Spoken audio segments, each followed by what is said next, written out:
Every year, people disappear under circumstances that don't add up. Most cases fade from memory, but some share a disturbing pattern. A witness sees something they shouldn't. They talk to the wrong person. Then they're gone. Authorities close the case quickly. Families hit walls everywhere they turn. Documents get classified. Reporters move on to other stories. Subscribe to our channel to keep watching videos like this. This has happened dozens of times across decades. 10 documented cases where witnesses vanished after encountering secrets someone wanted kept. The official explanations never quite fit. The real answers stayed buried with them. Number 1.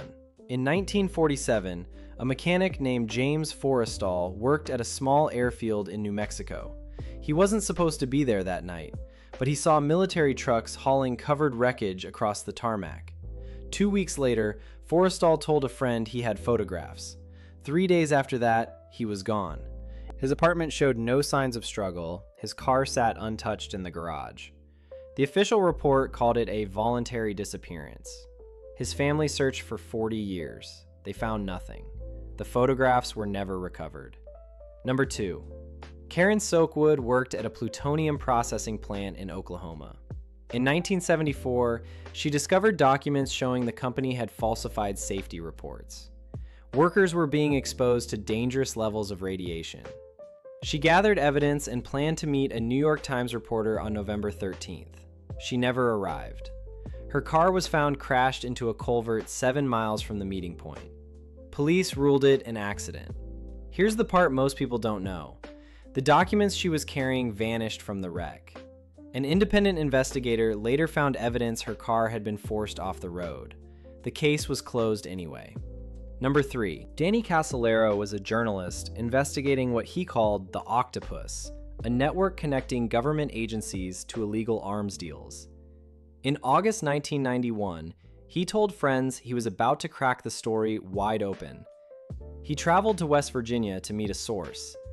The next morning, hotel staff found him dead in the bathtub. His wrists were slashed multiple times. Authorities ruled it suicide within hours. His briefcase, reportedly full of documents, was never found. His notes from the meeting disappeared. 3 witnesses, 3 decades, same silence. Number 4. Frank Olson was a biochemist working for the CIA in 1953. He specialized in biological weapons research at Fort Detrick. That November, he attended a classified meeting. Days later, he fell from a 13th floor hotel window in New York City. The official story said he jumped during a mental breakdown. His family accepted it for 20 years. Then, documents emerged showing the CIA had secretly dosed him with LSD before his death. Here's the part most people don't know. In 1994, Olson's body was exhumed. A forensic pathologist found evidence of a blow to the head before the fall. The case was reopened, then quietly closed again.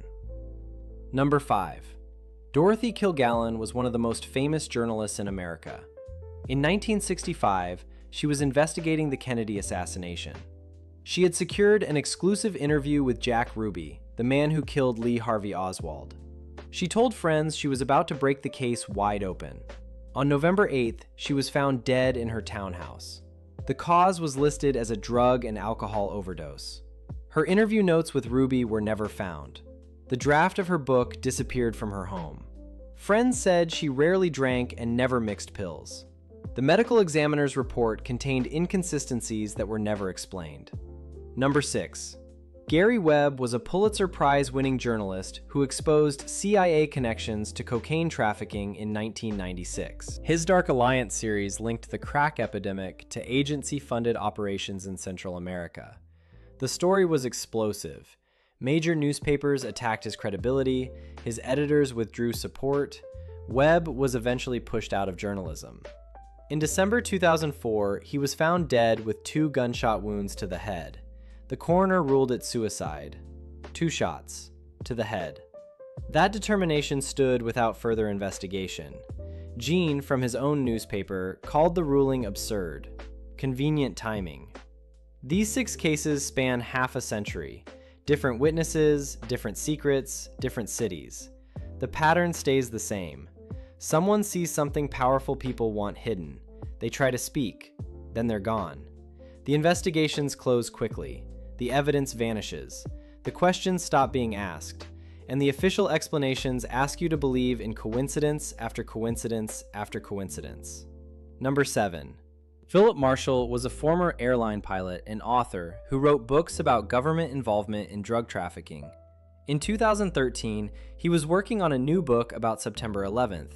He told friends he had uncovered information that would change everything.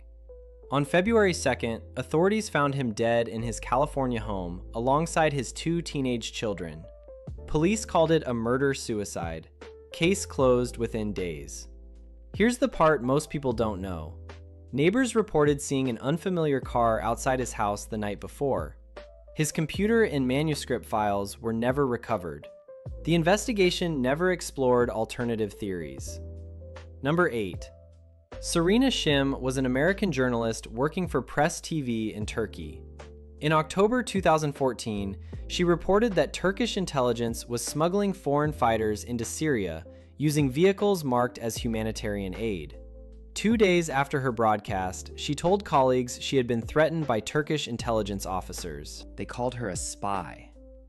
The next morning, her car collided with a cement mixer on an empty road. Turkish authorities ruled it an accident. No autopsy was performed. The driver of the cement mixer was released without charges. International journalists who tried to investigate were denied access. Number 9. Max Spears was a British researcher investigating government cover-ups and organized abuse networks.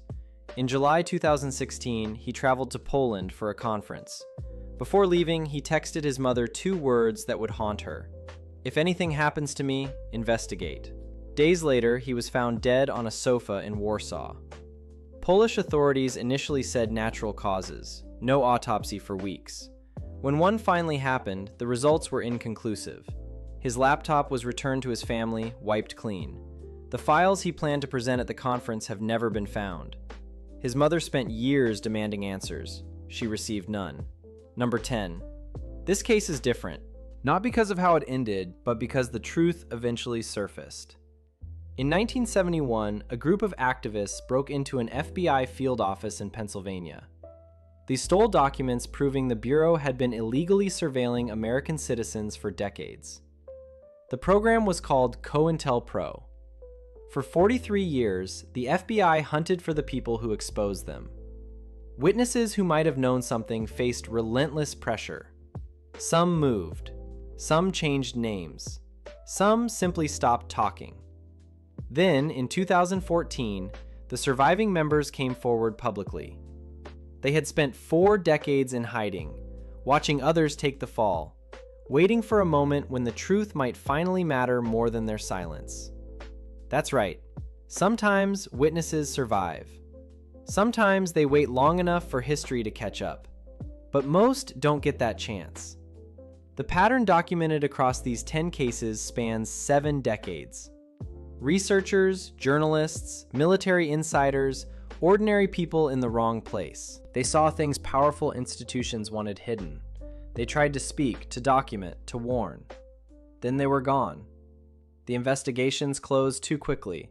The evidence vanished too conveniently. The official explanations asked too much of coincidence. Think about what these cases have in common.